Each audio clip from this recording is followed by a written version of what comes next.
Hello students, मैं Rakesh Kumar, PGT chemistry, government senior secondary school Nangal Chaudhary, जिला मुंगेर।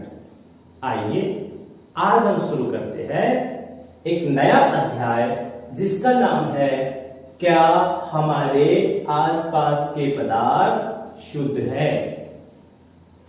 यहाँ पर इस पाठ के नाम के अंदर मैं दो शब्दों का जिक्र करना चाहूंगा। एक तो पदार्थ क्या होते हैं, दूसरा शुद्ध का क्या मतलब है। इस पूरे अध्याय में हम अध्ययन करेंगे कि विभिन्न प्रकार के जो पदार्थ है उनको कैसे शुद्ध किया जाता है। तो आइए सबसे पहले हम ये जानते हैं कि पदार्थ किसको कहते हैं, पदार्थ क्या होते हैं। कोई भी वस्तु जो स्थान घेरती है, जिसका द्रव्यमान होता है, उसको क्या कहते हैं, पदार्थ कहते हैं। आपने पहले पढ़ा होगा कि पदार्थ क्या होते हैं। देखिए, कोई भी वस्तु जो यहाँ पे मैं लिख रहा हूं, आप ध्यान दीजिएगा, कोई भी वस्तु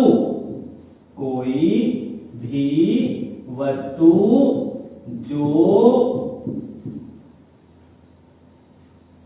स्थान घेरती है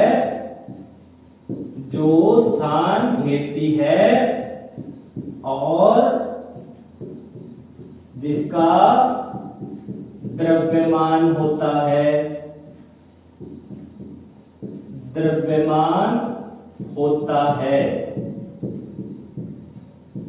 देखिए, बिल्कुल साधारण सी परिभाषा है। कोई भी वस्तु जो स्थान घेरती है और जिसका द्रव्यमान होता है, अर्थात मास होता है, द्रव्यमान होता है, उसको हम क्या कहते हैं, पदार्थ कहते हैं। इंग्लिश में बोला जाता है जिसको मैटर। तो पदार्थ है क्या, इंग्लिश में क्या बोलते हैं हम इसको, मैटर। तो मैटर क्या है, कोई भी वस्तु जो स्थान घेरती है और जिसका द्रव्यमान होता है, उसको क्या कहते हैं हम, उसको कहते हैं पदार्थ। पदार्थ के अगर हम उदाहरण देखते हैं तो पदार्थ के बहुत सारे उदाहरण हैं। जैसे मेरे हाथ में ये मार्कर है, ये मार्कर भी पदार्थ है। अब आप जानना चाहोगे कि ये मार्कर कैसे पदार्थ है। देखिए, दो चीजें होंगी पदार्थ की, वो दो चीजें कौन कौन सी होंगी। नंबर एक, वह स्थान घेरेगी। तो देखिए, ये जो मार्कर है ये मैंने यहां रखा, तो इसने यहां पे स्थान घेरा, तो ये स्थान घेर रहा है, एक शर्त पूरा कर रहा है। दूसरी शर्त देखते हैं, जिसका द्रव्यमान होता है, तो यहां पर इसका द्रव्यमान भी है। ये मुझे अच्छा खासा वजन का दिखाई दे रहा है, इसका मतलब इसका द्रव्यमान भी है। तो वह वस्तु जो स्थान घेरती है और जिसका द्रव्यमान होता है, वह क्या होता है, पदार्थ होता है। तो यहीं पर ये परिभाषा भी लिखी हुई है, कोई भी वस्तु जो स्थान घेरती है और जिसका द्रव्यमान होता है, उसको हम पदार्थ कहते हैं। तो एक उदाहरण तो मैंने आपको यहाँ पे बताया, मार्कर, ऐसा उदाहरण है। दूसरा, पत्थर हम ले लें, कोई पत्थर का टुकड़ा उठा ले, ईंट उठा ले, उसको अगर हम रखेंगे तो वो जगह भी घेरती है, उसके अंदर द्रव्यमान भी होता है कि नहीं। इसके अलावा और भी उदाहरण दे सकते हैं। हम जो किताब पढ़ते हैं वो भी क्या होती है, पदार्थ होती है। जब हम उसको अपने पढ़ने वाली मेज पर रखते हैं तो वहां पे वो जगह घेरती है और साथ में उसमें द्रव्यमान भी होता है, वजन होता है उसके अंदर, होता है कि नहीं होता है। तो सब क्या है, पदार्थ है। क्या आप पदार्थ के और उदाहरण सोच सकते हैं? देखिए, मैं बता देता हूं और उदाहरण आपको। जैसे वायु है, वायु भी पदार्थ है। अब आप कहोगे कि जी वायु कैसे पदार्थ है। देखिए, वायु जो है वो जगह घेरती है। अगर हम वायु को फुटबॉल के अंदर हवा भर दे, वायु को भर दे, तो क्या होगा, फुटबॉल फूल जाएगा। वो फूला हुआ क्यों दिखाई दे रहा है, क्योंकि उसमें हवा भरी हुई है, क्योंकि अंदर हवा ने जगह को घेर लिया है कि नहीं। तो उसने क्या किया है, वहां पर स्थान घेर लिया, फुटबॉल के अंदर का स्थान घेर लिया, साथ में उसमें द्रव्यमान भी होता है। अब आप कहो कि वायु के द्रव्यमान को हम कैसे देखेंगे, तो आप एक खाली फुटबॉल ले, उसका वजन कर ले, फिर उस फुटबॉल के अंदर आप हवा भरे, फिर उसका वजन कर ले। आप देखिएगा हवा भरने के बाद उसका द्रव्यमान अलग होगा। तो इससे पता चलता है कि वायु भी क्या है, पदार्थ है। जल भी पदार्थ है, वो भी जगह घेरता है। अगर हम उसको बीकर के अंदर डाल देंगे तो बीकर को भरेगा, उसने स्थान घेर दिया, साथ में उसमें द्रव्यमान भी होगा कि 500 लीटर है कि 500 मिलीलीटर है कि नहीं। तो ये सब क्या है, पदार्थ है। आइए अब हम कुछ ऐसे उदाहरण भी देख ले जो पदार्थ की श्रेणी में नहीं आते हैं, जिनको हम पदार्थ नहीं कह सकते हैं। आपके मन में क्या कोई ऐसा उदाहरण है? सोचिए। चलिए मैं बताता हूं आपको। अगर हम सोचते हैं, जैसे मैं सोच रहा हूं कि पदार्थ के उदाहरण क्या है, तो मेरा जो सोचना है क्या वो पदार्थ है?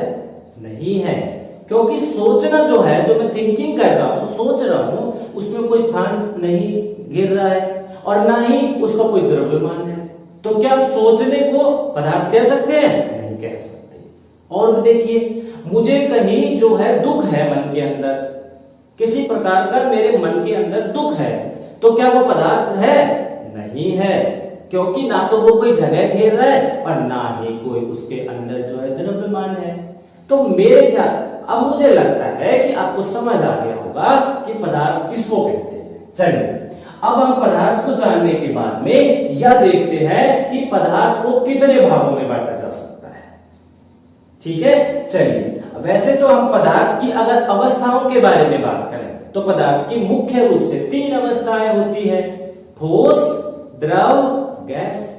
इसके अलावा 2 अवस्थाएं और हैं, एक बॉस-आइंस्टाइन कंडेंसर स्टेट और एक प्लाज्मा स्टेट।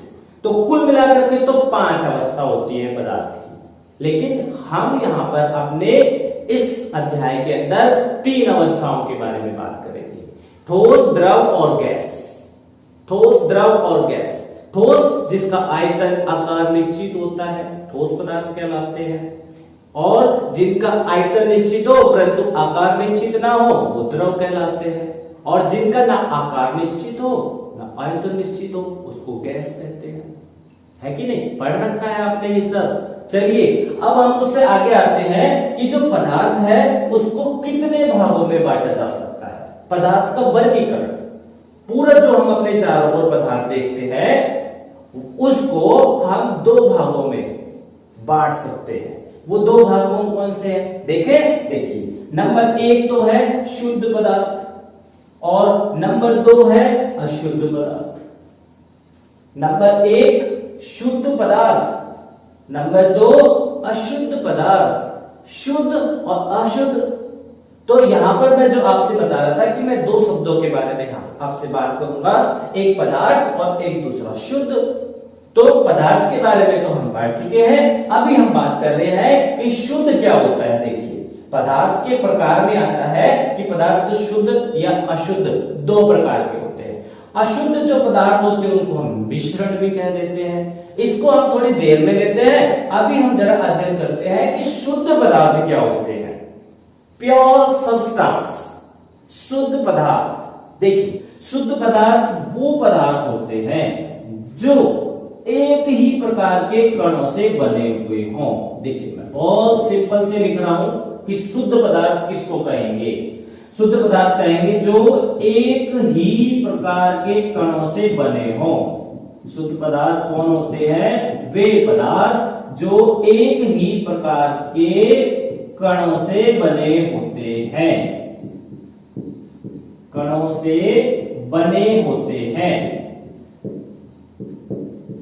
उसको क्या बोलते हैं? शुद्ध पदार्थ बोलते हैं।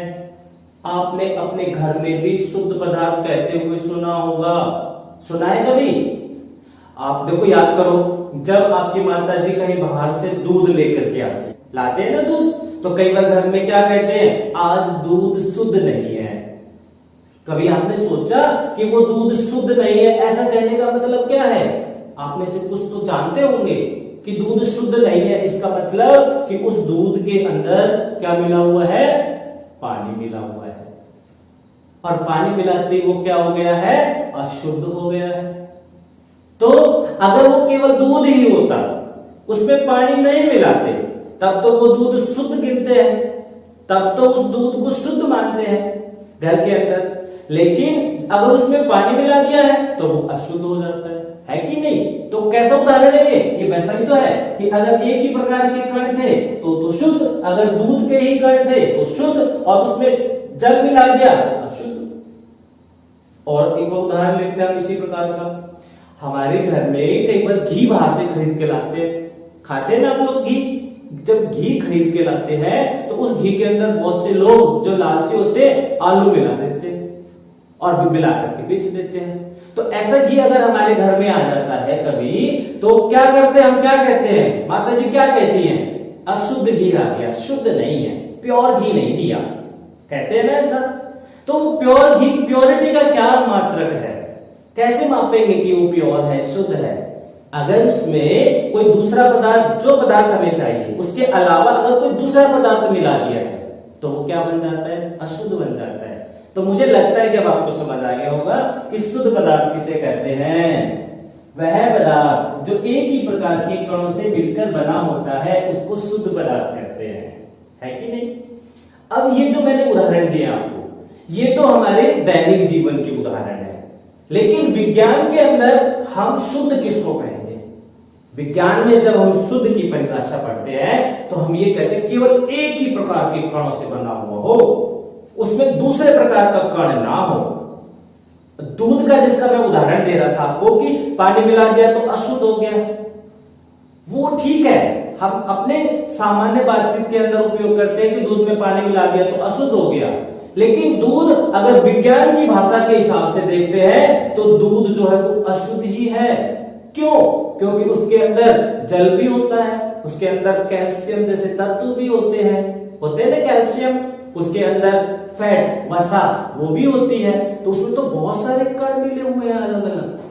तो वो क्या हो गया? वो शुद्ध पदार्थ नहीं रहा, वो क्या हो गया है? अशुद्ध पदार्थ हो गया है कि नहीं? बेशक अगर हमें उसमें वो चीजें अलग अलग नहीं दिखाई दे रही हैं, पर है तो वो मिश्रण, उसमें कैल्शियम भी है, उसके अंदर वसा भी है, उसके अंदर जल भी है, सारी चीजें हैं। तो एक प्रकार के कण नहीं हुए, अलग अलग कण हो गए, तो वो क्या हो गया? मिश्रण हो गया ना। चलिए, तो शुद्ध पदार्थ जो है किसको कहेंगे? जो एक ही प्रकार के कणों का बना हो। विज्ञान के हिसाब से किसको बोलेंगे शुद्ध पदार्थ? वे पदार्थ जो एक ही प्रकार के कणों से मिलकर बने होते हैं। शुद्ध पदार्थ कितने प्रकार के होते हैं उस पर आते हैं हम। देखिए, शुद्ध पदार्थ जो होते हैं वो दो प्रकार के होते हैं। शुद्ध पदार्थ जो होते हैं वो कितने प्रकार के होते हैं? दो प्रकार के होते हैं। नंबर एक तत्व, ये देखिए, नंबर एक तत्व और नंबर दो यौगिक। दो प्रकार के शुद्ध पदार्थ होंगे। अब तत्व किसको कहेंगे जाने, देखें क्या होता है तत्व। आइए, तत्व जिसको हम एलिमेंट कहते हैं, एलिमेंट क्या होते हैं तत्व? तत्व वह शुद्ध पदार्थ होते हैं जिसमें एक ही प्रकार के परमाणु हों। वे शुद्ध पदार्थ जिसमें एक ही प्रकार के परमाणु हों, एक जैसे परमाणु हो, एक ही प्रकार के परमाणु हो। परमाणु समझ रहे हैं आप? किसी भी पदार्थ का छोटे से छोटा कण परमाणु होता है? ऐसा डाल्टन ने बताया था। तो डाल्टन के अनुसार पदार्थ का छोटे से छोटा कण क्या कहलाता है? परमाणु कहलाता है। तो ऐसा कोई भी पदार्थ जिसमें एक ही प्रकार के कण हो, कोई दूसरे प्रकार का कण ना हो, वो क्या कहलाएगा? शुद्ध पदार्थ कहलाएगा। देखना चाहोगे शुद्ध पदार्थ? देखिए, अभी दिखाता हूं। ये देखिए, ये क्या है? मेरे पास एक तांबे की पत्ती है, ये देखिए, है। इस तांबे की पत्ती के अंदर क्या है? किससे बनी हुई है? ये एक ही प्रकार के परमाणुओं से बनी हुई है। किसके परमाणु है? कॉपर के परमाणु है, तांबे के परमाणु है। इसमें छोटे छोटे छोटे छोटे छोटे छोटे बहुत छोटे छोटे जो हमें आंखों से भी नहीं दिखाई देते ऐसे परमाणु हैं, वो सब मिल करके और इस पत्ती का निर्माण कर रहे हैं। तो ये जो तांबे की पत्ती हो गई वो किसका उदाहरण हो गई? तत्व का उदाहरण हो गई। इसमें बहुत सारे तांबे के परमाणु है, तो ये कैसा पदार्थ हो गई है? शुद्ध पदार्थ। इसमें अगर केवल और केवल तांबे के परमाणु है तो ये तांबे का शुद्ध पदार्थ, और क्या कहलाएगी? तत्व कहलाएगी। तो ये तत्व से बनी हुई है। कौन सा तत्व है? तांबा, जिसको कॉपर कहते हैं, है ना। इसी प्रकार का मेरे पास एक और उदाहरण देखिए। ये मेरे पास एक रॉड है, इस रॉड को लोहे से बनाया हुआ है, तो इसमें जितने भी परमाणु है जिससे ये बनी हुई है वो एक ही जैसे हैं लोहे के, उनमें कोई अंतर नहीं है। उनका द्रव्यमान, उनकी आकृति, उनका आकार सब एक जैसे, सब परमाणुओं का एक जैसा है। तो सारे के सारे परमाणु इसके अंदर जो है वो सब एक जैसे हैं और कोई दूसरा परमाणु नहीं है। इस लोहे की रॉड के अंदर तांबे के परमाणु नहीं है, तो ये कैसा है? फिर लोहे का बना हुआ है, और लोहे का बना हुआ है तो लोहे का तत्व हो गया, जो एक ही प्रकार के कणों से बना होता है। तो मेरे ख्याल से आपको समझ आ गया होगा। दोनों उदाहरण है हमारे पास, तांबा तत्व है, लोहा तत्व है। तो अब आप भी ध्यान रखिएगा उदाहरण, और आप बहुत सारे उदाहरण दे सकते हैं। जैसे हम सांस लेते हैं ऑक्सीजन, कहते हैं ना, तो ऑक्सीजन के अगर एक जैसी परमाणु है वो कहां मिलेंगे? ऑक्सीजन गैस के अंदर मिलेंगे। तो ऑक्सीजन गैस में ऑक्सीजन के एक जैसे परमाणु है, उसमें अब कुछ और नहीं मिला हुआ है, तो ऑक्सीजन गैस क्या है? तत्व। हाइड्रोजन, ऑक्सीजन, नाइट्रोजन, इसी तरीके से gold, silver, platinum, copper, iron, aluminium, क्या है? ये सब तत्व है। कभी आपने सोचा है कितने तत्व है? कुल आज तक जो खोजे गए हैं कितने तत्व है? 118 तत्व है। ठीक, कुल आज तक जो तत्व खोजे गए हैं वो 118 है, 118 तत्व। और 118 तत्व जो है उनको हम 3 कैटेगरी में बांटते हैं।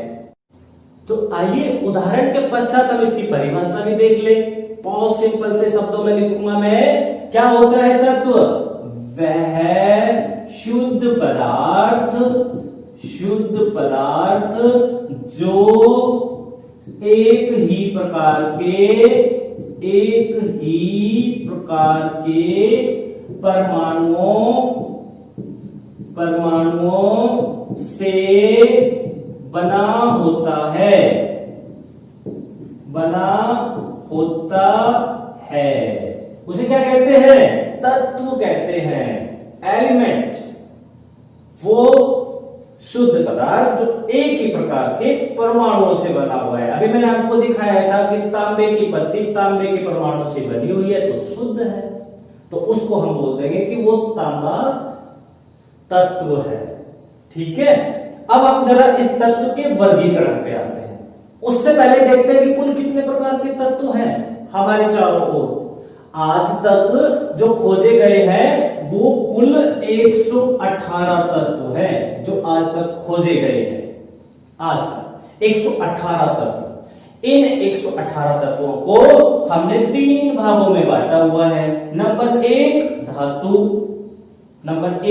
धातु, जिसको हम इंग्लिश में मेटल कहते हैं, मेटल है। दूसरा अधातु, जिसको हम नॉन मेटल कहते हैं, ये दूसरा है जिसको हम नॉन मेटल कहते हैं, नॉन मेटल। और तीसरा जो हमारे पास है उपधातु। उपधातु कौन होते हैं? मेटलॉइड्स कहते हैं हम उनको इंग्लिश में, मेटलॉइड्स। तो हमारे पास जो कुल मिलाकर के 118 तत्व थे उनको 3 भागों में बांट दिया गया है। नंबर 1 धातु, नंबर 2 अधातु, नंबर 3 उपधातु है। अब हम जरा जाने कि धातु क्या होती है। धातु क्या होती है? अभी मैंने आपको उदाहरण दिखाया था, किसका? तांबे का, लोहे का। ये क्या है? धातु है। धातुओं को आप कैसे पहचानोगे कि धातु क्या होते हैं? देखिए, धातु वह तत्व है जो क्या होती है? आघातवर्धनीय होती है। आघातवर्धनीय ये क्या है? आघातवर्धनीय जाने तो आघातवर्धनीय का मतलब होता है जब हम किसी तत्व को हथौड़े से लगातार पीटते चले जाएंगे, पीटते चले जाएंगे, पीटते चले जाएंगे, तो एक पतली चादर बन जाएगा। जैसे मान लीजिए ये मेरे पास एक रॉड थी लोहे की, ठीक है, और मैं इसको हथौड़े से मारता चला जाऊंगा, इसको जोर से प्रहार करता चला जाऊंगा इसके ऊपर लगातार हथौड़े से, तो ये कैसी बन जाएगी? ऐसे पतली सीट बन जाएगी, चादर बन जाएगी पतली। हालांकि ये तो कॉपर की है, लेकिन लोहे को पीटेंगे तो लोहे की जो रॉड है वो भी ऐसी पतली चादर बन जाएगी ना। आपने देखा होगा भी, आपने लोहार को देखा होगा, लोहार हथौड़ा मारते रहते हैं जोर से, जो लोहे की रॉड होती है उसको, और उसको मार के उसकी खुरपी बना देंगे, उसकी फावड़ी बना देंगे, उसका तसला बना देंगे, उसको बदल देंगे, उसकी दराती बना देंगे, बना देते हैं ना। वो किसकी वजह से? आघातवर्धनीय होती है धातुएं। क्या होती है? देखिए धातुएं जो है वो आघातवर्धनीय होती है। अभी हम यहां पे बात कर रहे हैं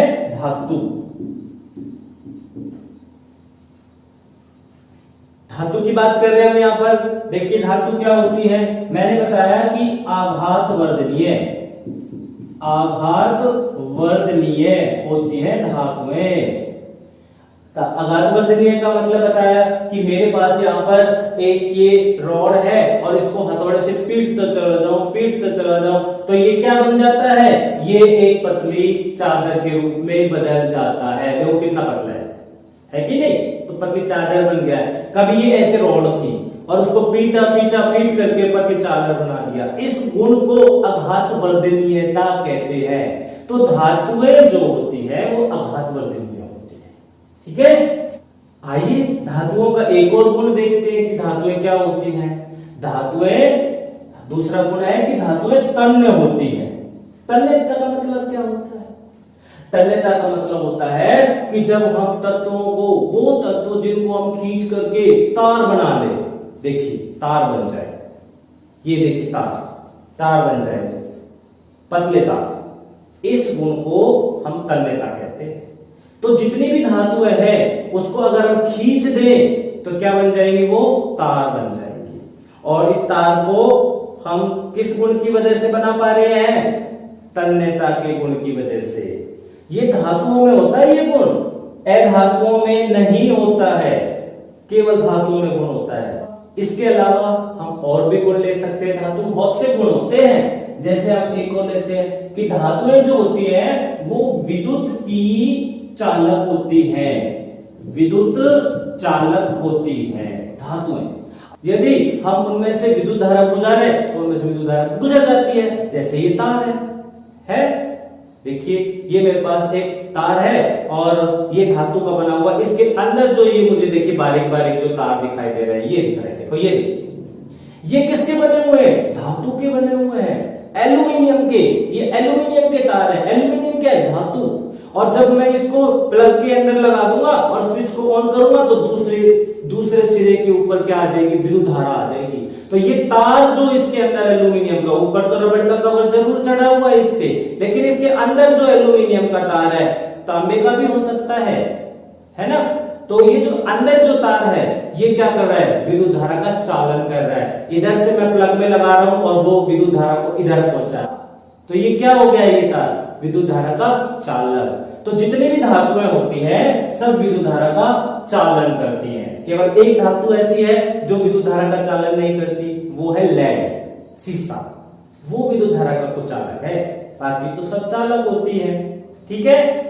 चलिए मैं एक और उदाहरण देता हूं आपको। जितनी भी धातुएं होती हैं वो कैसी होती हैं? ठोस अवस्था में होती है, मजबूत होती है कि नहीं? देखिए आप किसी भी धातु को देखिए, अभी मैंने आपको लोहे की रॉड दिखाई थी, उसको हम दबाएं कैसे भी, कुछ भी मोड़ने की कोशिश करें जल्दी से नहीं होती। क्यों? क्योंकि वो ठोस है कि नहीं? इसके अलावा मजबूत भी होती है। एक तार है, मैं उसको मोड़ दूं तो टूटेगा नहीं, मुड़ जाएगा, मजबूत है, स्ट्रॉन्ग है कि नहीं? तो धातुएं जो होती है वो ठोस भी होती है, मजबूत भी होती है। एक धातु ऐसी है जो द्रव होती है। आपको याद है कि कौन सी धातु है वो जो द्रव अवस्था में पाई जाती है? वो है मरकरी। पारा जिसको हम कहते हैं। थर्मामीटर देखा है आपने? थर्मामीटर के अंदर एक काले रंग का सा एक धागा सा दिखाई देता है ना, उसके अंदर मरकरी होती है। वो जब उसको हम मुंह के अंदर लगाते हैं जीभ के नीचे, तो उसका पारा जो होता है ऊष्मा को लेके फैलने लगता है, ऊपर तक चढ़ जाता है, वो पारा होती है, वो एक द्रव अवस्था में होती है धातु। तो ये जो हम गुण पढ़े हमने, इसके अलावा और भी बता सकते हैं, बहुत सारे गुण हैं कि धातुएं जो होती हैं उनका क्वथनांक और उनका द्रवनांक उच्च होता है। क्वथनांक का मतलब समझते हो?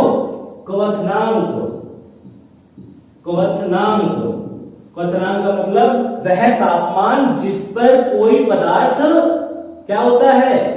उबलता है, उसको क्या कहते हैं? क्वथनांक। जिस तापमान पर कोई पदार्थ उबलने लगे उसको क्वथनांक होता है। जैसे जल होता है, अगर जल को हम गर्म करते जाए तो 100 डिग्री तापमान आने पर वो उबलने लग जाता है, तो जल का क्वथनांक कितना हो गया?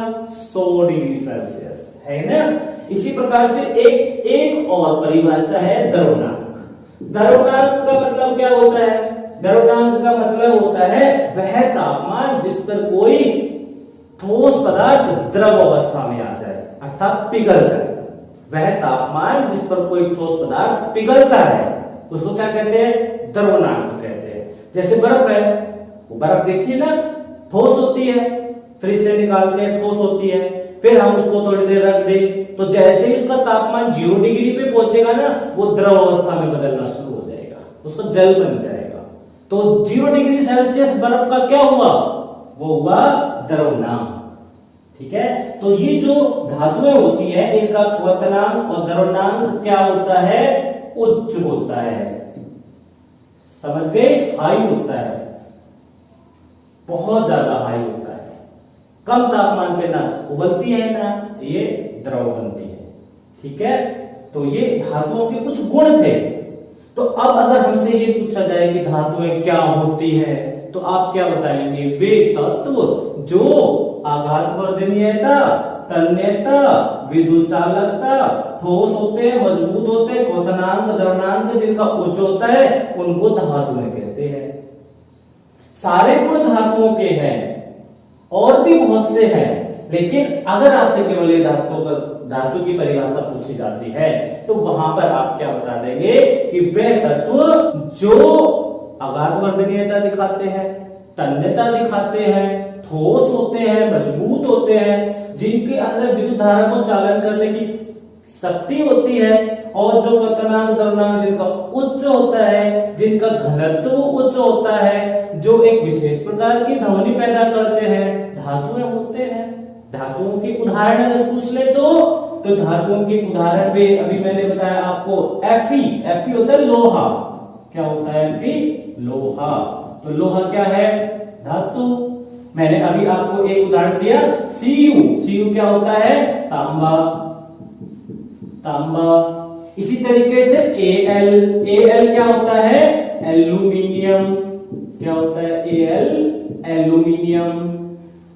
और जो आपके घर में जो ज्वेलरी यूज होती है, आभूषण, गोल्ड के, सिल्वर के, वो भी क्या है? धातुएं है। बहुत सारी धातुएं। कुल कितनी धातुएं है पता है आपको? कुल धातुएं जो है वो हमारे पास है 89। कुल धातुएं है 89। ठीक है, मैं यहां पे लिख देता हूं कि कुल मेरे पास जो धातुएं है वो कितनी है? 89 है, यहां लिख देता हूं। ठीक है, 89 धातुएं हैं हमारे पास। अब हम आते हैं अधातु के ऊपर। अधातु क्या होते हैं? देखिए, जो धातुएं हैं ना उनके विपरीत जो व्यवहार करती है, जिन तत्वों के गुण धातुओं के विपरीत है, वो अधातु की श्रेणी में आते हैं। देखिए क्या क्या होते हैं अधातु।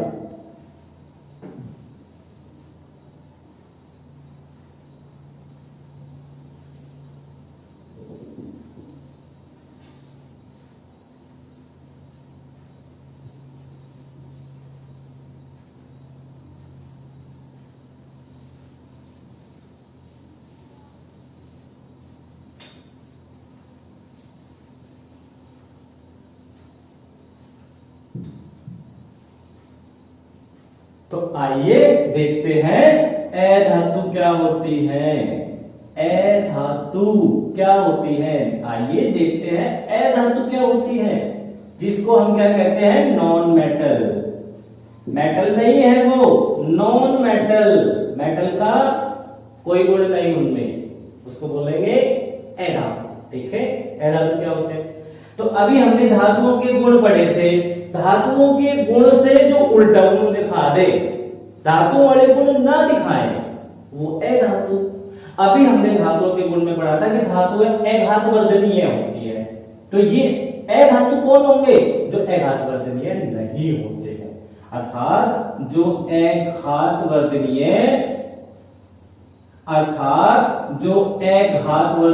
नहीं है, अर्थात जो अघातवर्धनीय नहीं है,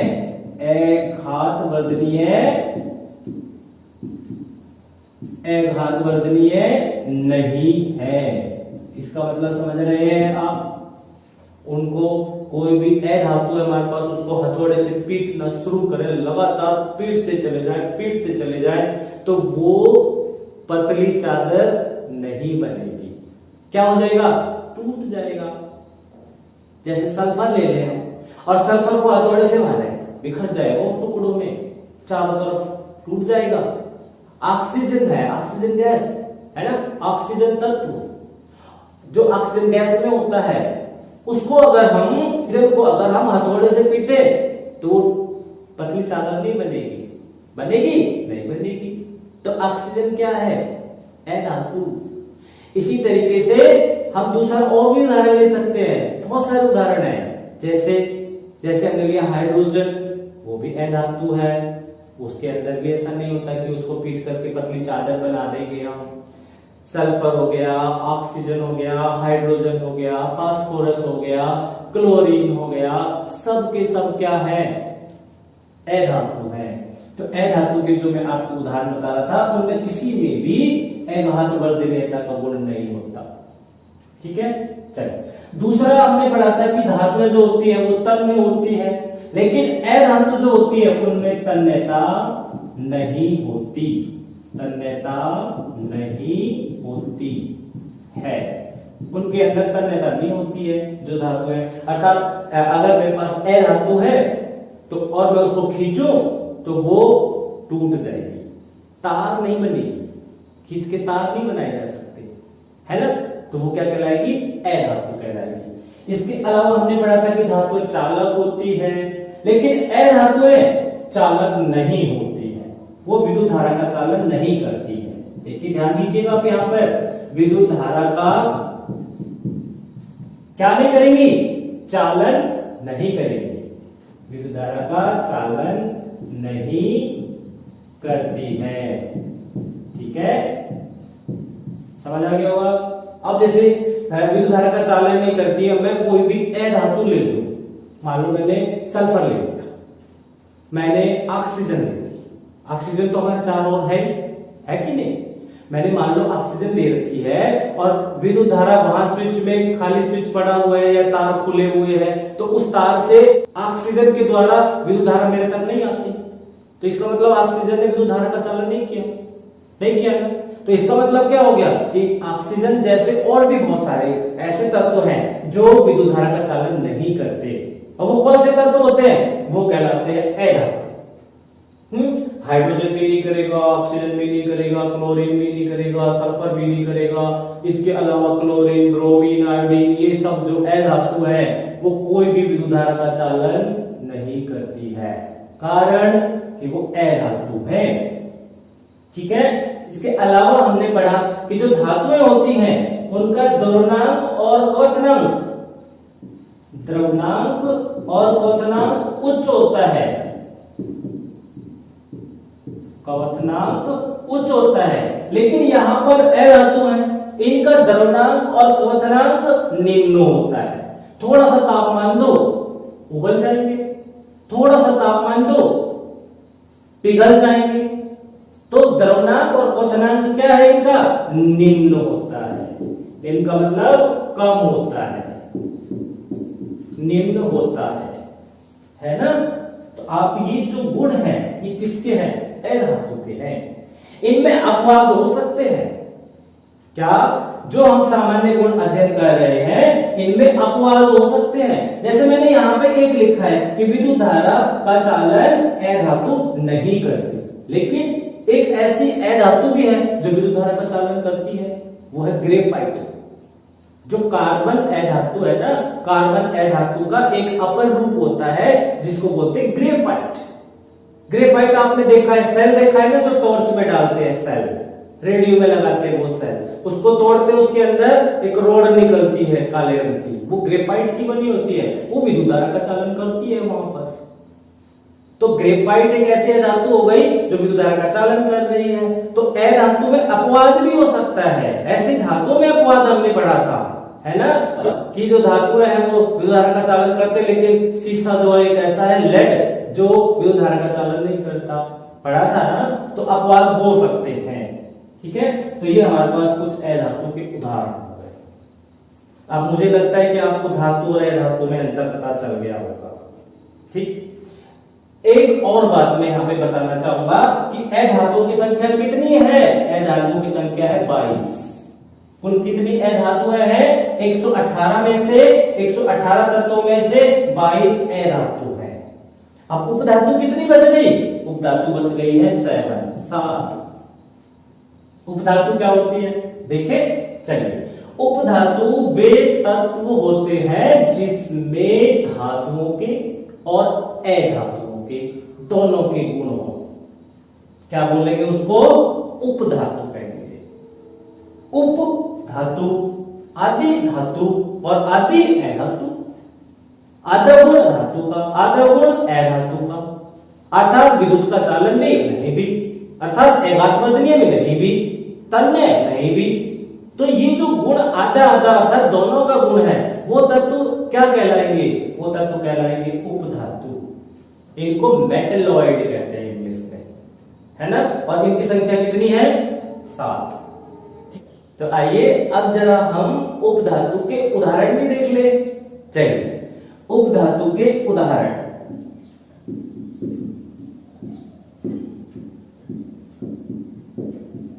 इसमें मुख्य उदाहरण आ जाएंगे सिलिकॉन, बहुत ही इंपॉर्टेंट उदाहरण है ये सिलिकॉन, जिसको SI से हम प्रदर्शित करते हैं। सिलिकॉन का संकेत SI होता है। इसी तरीके से दूसरा उदाहरण दे सकते हैं हम जर्मेनियम। जर्मेनियम का जो संकेत होता है वो GE होता है। जर्मेनियम को GE से प्रदर्शित करते हैं। हम और भी उदाहरण ले सकते हैं, जैसे आर्सेनिक, जिसको हम AS संकेत से प्रदर्शित करते हैं। और भी अगर उदाहरण देना चाहो तो और भी दे सकते हो। एंटीमनी, जिसका संकेत है SB। तो ये हमारे पास उदाहरण है इसके उपधातु के। चलिए, तो आज हमने पढ़ा कि पदार्थ उसके कितने प्रकार होते हैं, शुद्ध और अशुद्ध। शुद्ध पदार्थ कितने प्रकार के होते हैं? धातु और यौगिक 2 प्रकार के होते हैं। तत्व कितने प्रकार के होते हैं? तत्वों को 3 मुख्य भागों में बांटा गया है, धातु, अधातु और उपधातु। अब हमारे पास बचता है यौगिक और अशुद्ध पदार्थ और उसके प्रकार, जिसको हम अगले क्लास में पढ़ेंगे, ठीक है। तो मुझे आशा है कि आपको आज का जो ये विषय है समझ में आया होगा। फिर भी आपकी कोई समस्या है तो आप अपने अध्यापक से संपर्क करिए, उनसे अपनी समस्या का समाधान करिए।